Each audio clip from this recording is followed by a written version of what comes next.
ეს კადრები 2025 წლის იანვარში თბილისის ცენტრში დაახლოებით ამ ტერიტორიაზე გადაღებული.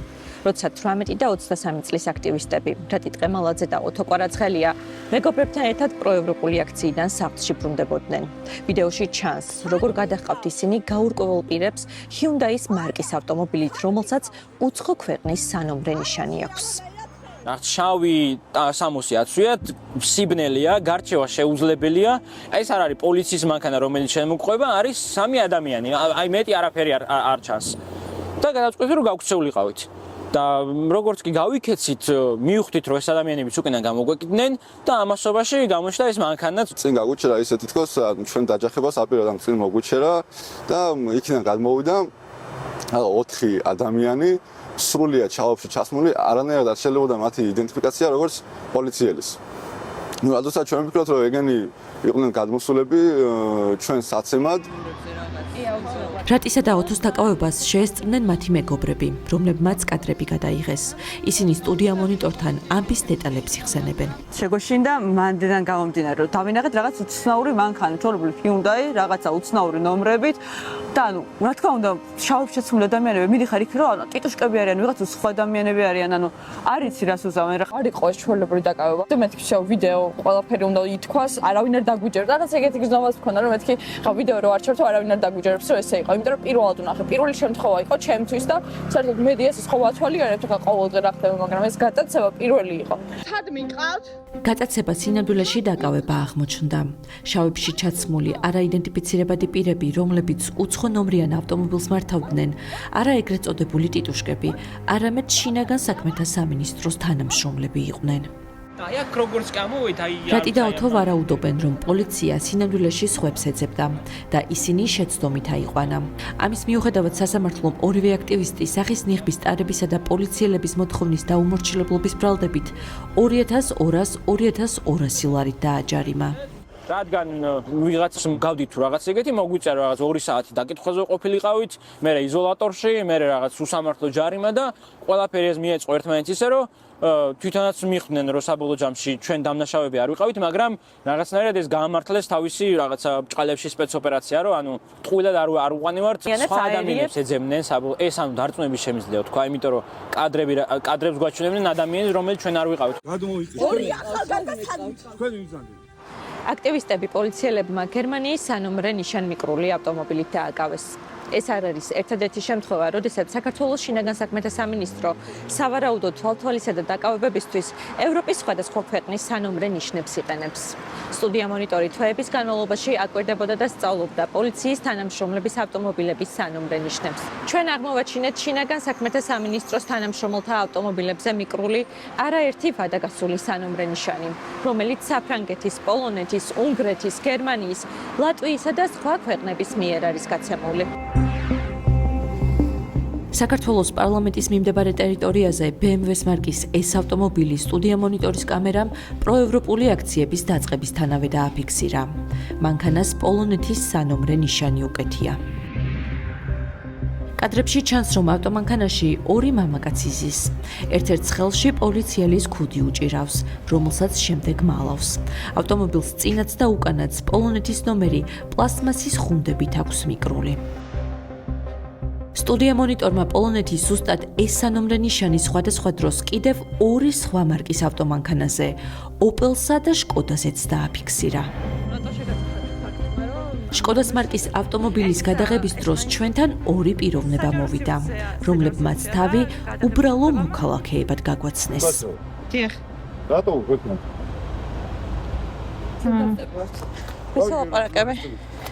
ვისაუბრაკები მე ახლა? უბრალო მოქალაქე ვინც ტიპოს რატო უგეთ მანქანას?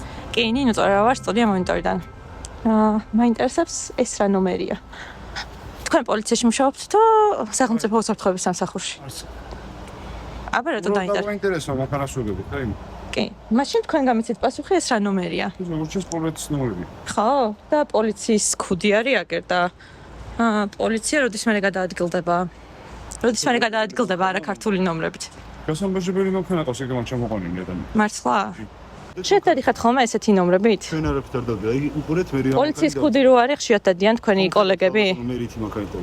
კოლეგები ხშირად დადიან თქვენი ესეთი ნომრებით, რომელიც სახელმწიფოს ნომერი, საქართველოს სახელმწიფო ნომერი არ არის? ხო, პოლიციელი ხართ? შინაგან საქმეთა სამინისტროს წარმომადგენელი ხართ?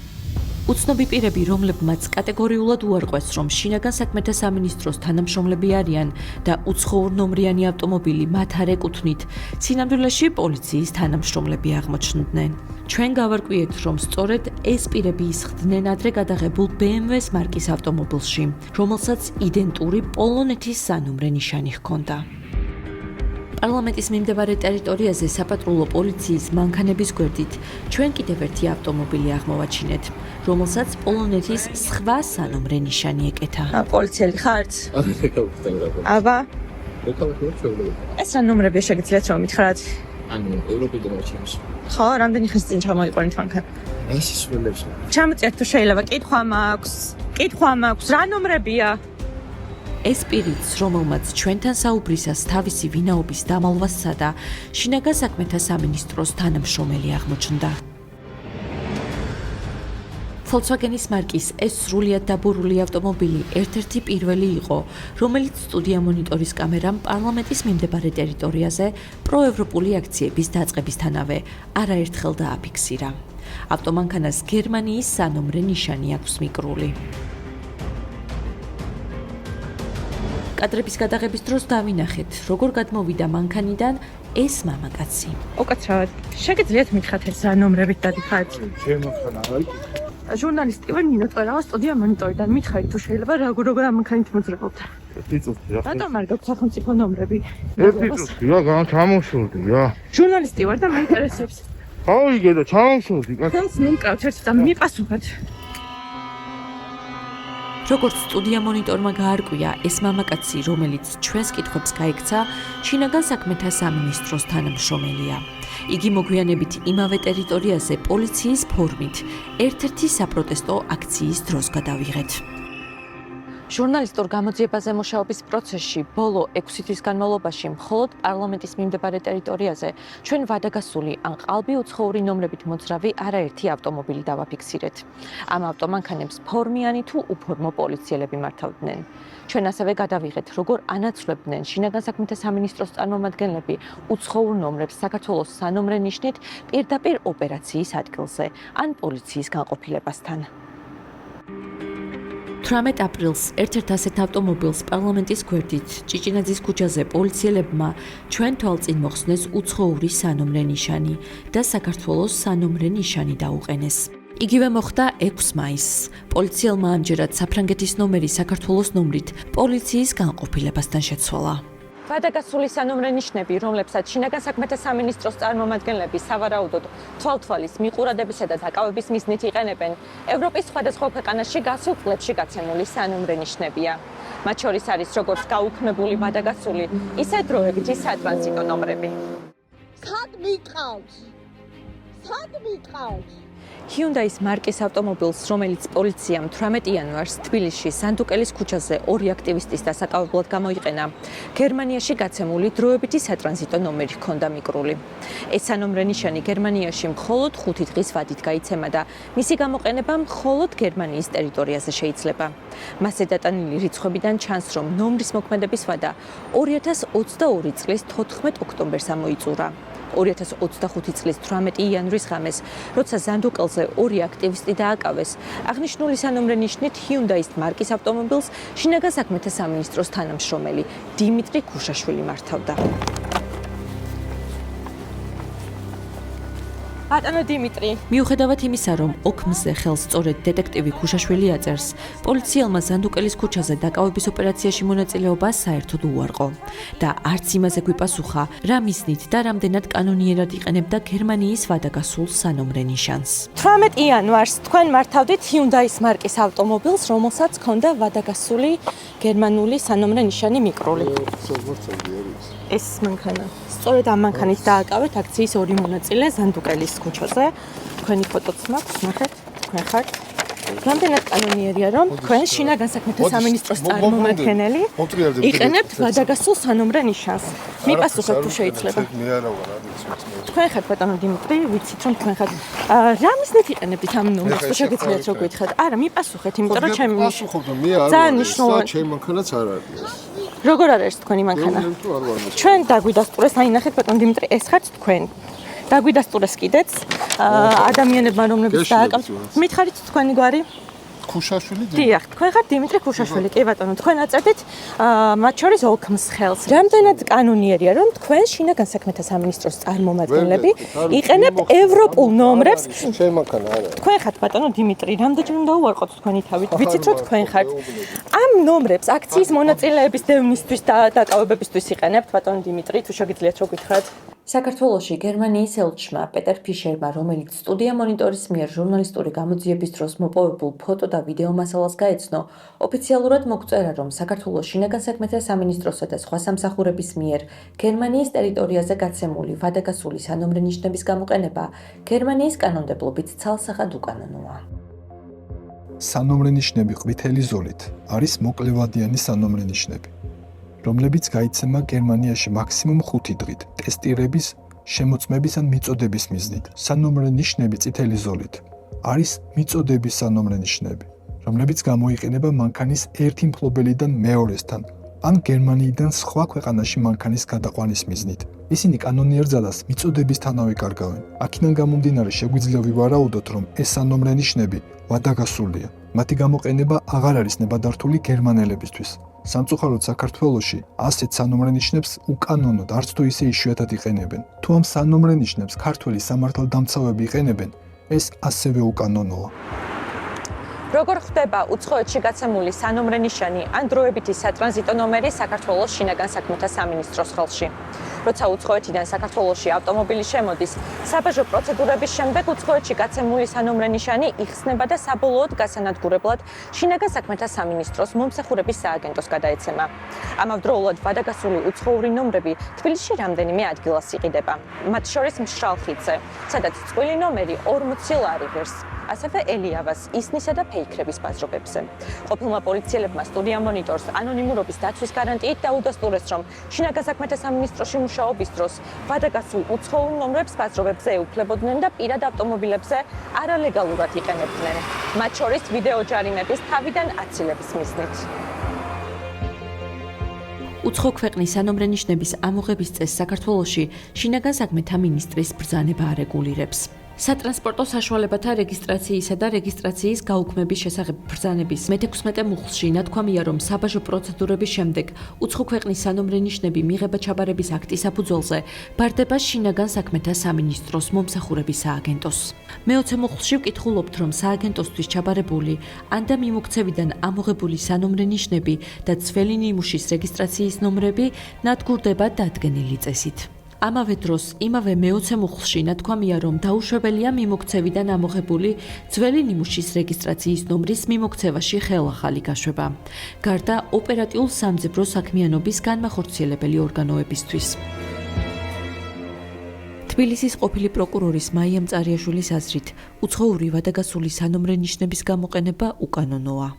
უცხოური ნომრები ოპერატიული დანიშნულებისთვის ვერ იქნება გამოყენებული. უცხოური მანქანა შემოვიდა ტრანზიტულ რეჟიმში, შემდეგ ეს ნომერი ექვემდებარება უტილიზაციას, ნებისმიერ შემთხვევაში მისი გამოყენება არ შეიძლება და მით უფრო არც ერთ სხვა მანქანაზე მისი გამოყენება არ შეიძლება. ამიტომ ხო, აქ პრობლემა ზედაპირზე დევს. ახლა სხვა ამბავია, როდის იქნება სურვილი ამ საქმის გამოძიების. შინაგან საქმეთა სამინისტროს ამაზე უნდა გიპასუხოთ. ნებისმიერ შემთხვევაში აი ეს ნომრები მათ უნდა, ასე ვთქვათ, ოფიციალურად მიმართოთ, გაუგზავნოთ და მათ უნდა გიპასუხონ, ეს ნომრები რა ნომრებია, რა რეჟიმში მოძრაობს ქალაქში. კანონი ოპერატიულ სამძებრო საქმიანობის შესახებ, როგორც შინაგან საქმეთა და თავდაცვის სამინისტროებს, ისე სახელმწიფო უსაფრთხოების, ფინანსთა სამინისტროს საგამოძიებო და დაზვერვის სამსახურებს კონსპირაციის მიზნით აძლევს ეგრეთ წოდებული ოპერატიული ნომრის გამოყენების შესაძლებლობას. ეს არის ფარული სანომრე ნიშანი, რომელიც კონკრეტული ოპერატიულ სამძებრო საქმიანობისთვის შინაგან საქმეთა სამინისტროს მომსახურების სააგენტოში იბეჭდება. მკაცრად განსაზღვრული წესით გაიცემა და შინაგან საქმეთა სამინისტროს სანომრე ნიშნები საერთო ბაზაში არ იცებნება. ვიცე-პოლკოვნიკი შინაგან საქმეთა სამინისტროს ყოფილი მაღალჩინოსანი გიორგი ირემაშვილი, რომელიც 2021 წლამდე შინაგან საქმეთა სამინისტროში მაღალ თანამდებობებს იკავებდა, ახლა კი პოლიტიკურ ემიგრაციაშია, გვეუბნება, რომ მისი მუშაობის პერიოდში ეგრეთ წოდებულ ოპერატიულ ნომრებად უცხოეთის სანომრე ნიშნების გამოყენების პრაქტიკა არ ყოფილა. უცხოური ტრანზიტული ნომრების გამოყენება ეს საერთოდ წინააღმდეგობაში არის კანონთან და ამას არაფერი ოპერატიულ საქმიანობასთან ამას არაფერი საერთო არ აქვს. კონკრეტულად ოპერატიულ საქმიანობაში ტრანზიტული ნომრების გამოყენება, რა ვიცი, ხა მაგის პრეცედენტი არ ყოფილა და არც იყო საჭიროება, უბრალოდ აი რაში უნდა დაგჭირებოდა ტრანზიტული ნომრები, რომ შეგიძლია ჩვეულებრივი სტანდარტული ნომრები, ოპერატიული ნომრები გამოიყენო და იგივე ფუნქციის შემასრულებელია და იგივენაირად ისარგებლებ იმით და ანუ საჭიროებაც არ იყო მაგის. და ეხლა ალბათ ხო სავარაუდოდ აი არ ვიცი, ალბათ ეს რო არ გაიშიფრონ და კონსპირაციის უკვე შემდეგ ლეველზე არიან ასულები, რომ ფიქრობენ, რომ ანუ თუ ტრანზიტული ნომრებს იხმარენ და თუ პოლიციის თანამშრომლებს სამოქალაქო ფორმას ჩააცმევენ, არ გაიშიფრებიან და ესეც უკავშირდება რა თქმა უნდა ისევ და ისევ ამ საპროტესტო აქციებს, რომ რამე არ გამოეპაროთ, ყველაფერი იყოს დაფიქსირებული და შემდეგ ეს უამრავი ზღვა მასალა გროვდება, ამ მასალას ალბათ სავარაუდოდ მე ვიღაცა უძვის ანალიზს უკეთებს, სახეებს არჩევენ. ეს უფრო ღია თვალთვალის ფორმა არის, რომ პროტესტანტს გქონდეს გაცდა, რომ მას უყურებენ და უთვალთვალებენ. და არაფერი დაუფიქსირებელი არ დარჩება. ეს აღარ შეიძლება უკვე რომ ფარულში გადიოდეს რამე ფარულ ღონისძიებაში. ეს არის უკვე ღია თვალთვალის ფორმა, რომ ჩვენ აქ ვართ, გიყურებთ და გაკონტროლებთ.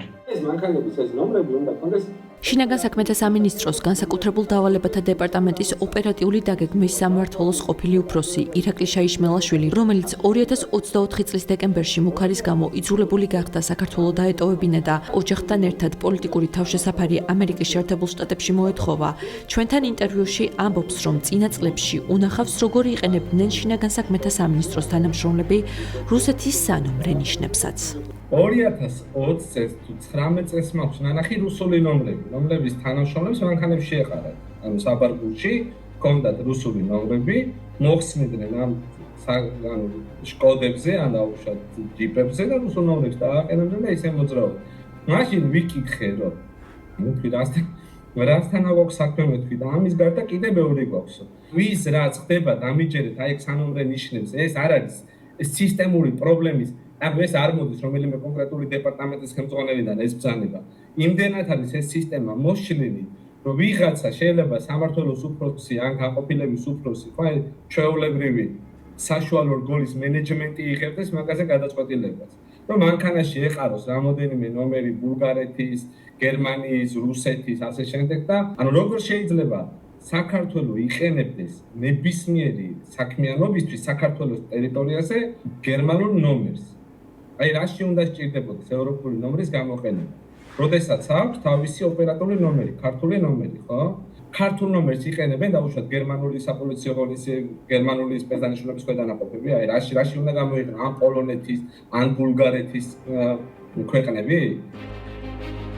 კიდევ უფრო დიდ პრობლემას სამართალმცოდნეები იმაში ხედავენ, რომ შინაგან საქმეთა სამინისტრო ვადაგასულ უცხოურ სატრანზიტო ნომრებს ამ კონკრეტულ შემთხვევებში არა რეალური ოპერატიულ სამძებრო საქმიანობის და საზოგადოებრივი უსაფრთხოებისთვის, არამედ პოლიტიკურ ოპონენტებზე თვალთვალისა და დაკავებებისთვის იყენებს. იმ მიზნით, რომ ასეთი პოლიტიკური დევნა დაუსჯელი დარჩეს და პოლიციელების იდენტიფიცირება შეუძლებელი იყოს. ჩვენ როდესაც საუბრობთ იმას, რომ დაკავებული არაერთი დაკავებული გახდა წამების, არა ადამიანური მოპყრობის მსხვერპლი, პოლიციელთა მხრიდან თავისი უფლებამოსილების გადამეტების მსხვერპლი. აქ განსაკუთრებით აქტუალური ხდება საკითხი, როგორ უნდა მოხდეს ამ პოლიციელის იდენტიფიცირება, ხომ?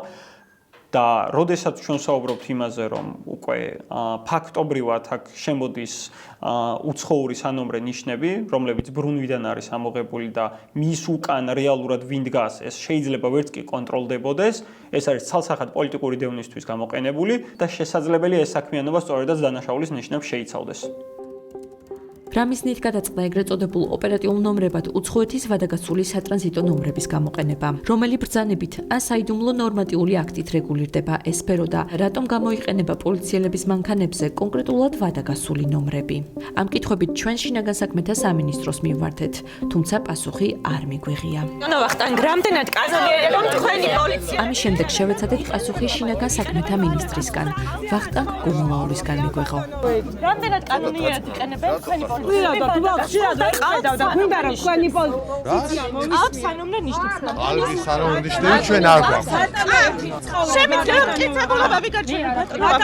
მიპასუხეთ შეიძლება რამდენი კანონიერია თქვენი პოლიციელები იყენებენ ყალბ და ვადაგასულ სანომრე ნიშნებს.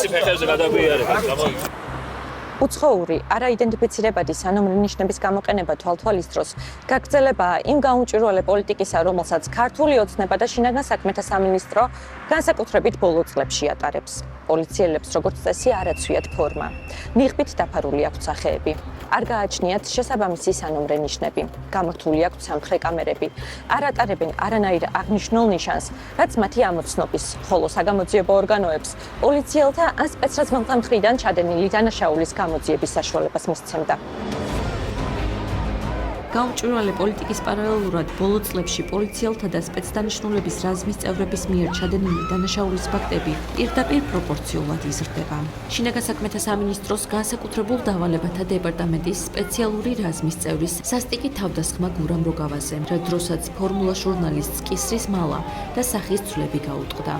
ამ თავდასხმიდან 6 თვე გავიდა და დამნაშავე ისევ დაუსჯელია. ამ დრომდე გამოუძიებელია სპეცრაზმელთა მხრიდან წაქცეული დემონსტრანტის ზვიად მაისაშვილის უმოწყალო ცემის ფაქტი. ასევე ოპოზიციონერი პოლიტიკოსებისა და აქტივისტების დაკავების, გატაცებისა და ცემის ათეულობით ფაქტი, რომელშიც შინაგან საქმეთა სამინისტროს სხვადასხვა დანაყოფის თანამშრომლები მონაწილეობდნენ. სპეციალური საგამოძიებო სამსახური, რომელიც კანონით უფლებამოსილია სამართალდამცველთა მხრიდან წამების მუხარის, დამამცირებელი ან არაადამიანური მოპყრობის, სამსახურებრივი უფლებამოსილების გადამეტების, ჯანმრთელობის დაზიანების, ძალადობის და სხვა დანაშაულის ფაქტები გამოიძიოს, პირდაპირ აღიარებს, რომ უძლურია. გამოძიებას მოპოვებული აქვს სამეთვალყურეო ვიდეოკამერების ჩანაწერები, რომლებშიც ასახულია სამართალდამცველის მხრიდან აქციის მონაწილის მიმართ ძალადობა. თუმცა სამართალდამცველის იდენტიფიცირება ვერ ხერხდება. საპროტესტო აქციების მიმდინარეობისას სამართალდამცავი ორგანოს წარმომადგენლები აღჭურვილნი არიან სპეციალური ფორმით, რობოკოპით, ჩაფხუტით და ნიღბით, რომელზეც არ არის დატანილი აიდენტიფიცირებელი მონაცემები. შესაბამისად, ძალადობის ფაქტების თვითმხილველი პირების არსებობის შემთხვევაშიც კი თითქმის შეუძლებელია არაპროპორციული ძალის გამომყენებელი სამართალდამცველის იდენტიფიცირება და ნეიტრალური მტკიცებულებების მოპოვება. ექსპერტების აზრით, ჟურნალისტ გურამ როგავასა და დემონსტრანტ ზვიად მაისაშვილზე, ისევე როგორც სხვა აქტივისტებზე, ჟურნალისტებსა და პოლიტიკოსებზე შინაგან საქმეთა სამინისტროს თანამშრომლები და სპეცრაზმელები ასე ღიად კამერების თვალწინ თავდასხმას ვერ გაბედავდნენ, მათ ჩაფხუცსა და ჟილეტზე სპეციალური საიდენტიფიკაციო ნომერი რომ ყოფილიყო დატანილი, როგორც ამ კადრებში თურქეთის სპეცრაზმელებს აქვთ. სპეცრაზმელთა დანომრა ბიძინა ივანიშვილის ფავორიტმა. ამჟამად ამერიკის შეერთებული შტატების, დიდი ბრიტანეთისა და გერმანიის სანქციების ქვეშ მყოფმა განსაკუთრებულ დავალებათა დეპარტამენტის უფროსმა ზვიად ხარაზიშვილმა იგივე ხარებამ გააუქმა. მე როდესაც მივედი შინაგან საქმეთა სამინისტროში, მე დაამხოდა ეს პრაქტიკა, როცა იყო ნუმერაცია და დანომრილი იყო და როდესაც დეპარტამენტში მოვიდა ხარაზიშვილის ბრძანებით იქნა ეს ნუმერაცია მოხსნილი. დანომრილი იყო რობოკოპები, ანუ სპეციალური აღჭურვილობა ზურგზეც, დანომრილი იყო წინამხრიდან, დანომრილი იყო კლაუზეს, დანომრილები იყო ჩაფხუტებით. ამას ჰქონდა ლოჯისტიკური მართვის ასპექტში, ანუ ორი ფაქტორი, ლოჯისტიკური მართვის ასპექტი რო გაუმჯობესებულიყო და იოლი ყოფილიყო გაცემა, შენახვა, მოხმარება და ასე შემდეგ და მეორე იყო ბუნებრივია გადასტომები, ანუ 2019 წლის გავრილოვის ღამის ინციდენტის ფაქტთან დაკავშირებით რო ყველაზე ცნობილი ეს არის, ხო? ანუ ზუსტად მაგ ნუმერაციით მოხდა მაშინ თანამშრომლების იდენტიფიცირება, ვინც კონკრეტულად გამოიკვეთა, ხო, რომ გადასტომებით ჩადიოდნენ, ანუ ეს როლა იყო თუ ძალის გადამეტება თუ ასე შემდეგ. 2023 წლის მარტიდან მოყოლებული, როცა ბიძინა ივანიშვილმა ღიად დაიწყო ქვეყნის საგარეო პოლიტიკური ვექტორის შემოტრიალება, დემოკრატიული ინსტიტუტების ნგრევა და ძალაუფლების უზურპაცია, პოლიციელთა მხრიდან უფლებამოსილების გადამეტების და შესაძლო დანაშაულის უამრავი ფაქტი დაფიქსირდა. ამ დრომდე არ დასჯილა არც ერთი პოლიციელი. არ დამდგარა არათუ ოცნების შინაგან საქმეთა მინისტრის, ვახტანგ გომელაურისა და სხვა მაღალჩინოსნების, არამედ სამინისტროს ქვედა-რგოლის პასუხისმგებლობის საკითხი. ყოველთვის რთული იყო პოლიციელების მიერ ჩადენილი დანაშაულების გამოძიება და მათ შორის ამ მიზეზის და სხვა მიზეზების გამოც. მაგრამ სხვა ამბავია, როდესაც ამას სახელმწიფო თვითონ ახალისებს და შემდეგ თვითონვე ვითომ ვერ იძიებს. ანუ თვითონვე ქმნის იმ წინაპირობებს, რომ არ იყვნენ ასეთი პოლიციელები დადგენადი, იმიტომ რომ სხვა შემთხვევაში, როდესაც პოლიციელი დადგენადია, ძალიან რთულია მას მისცე იმ ტიპის დავალებები, რაც არ ეტევა კანონის ფარგლებში, ხო? ანუ იშვიათად ნახავ ასეთ ადამიანს, რომელსაც შუბლზე აწერია სახელი და გვარი და ღიად მოქმედებს უკანონოდ. ამიტომ ეს კომფორტის შექმნა ორმხრივ ინტერესშია.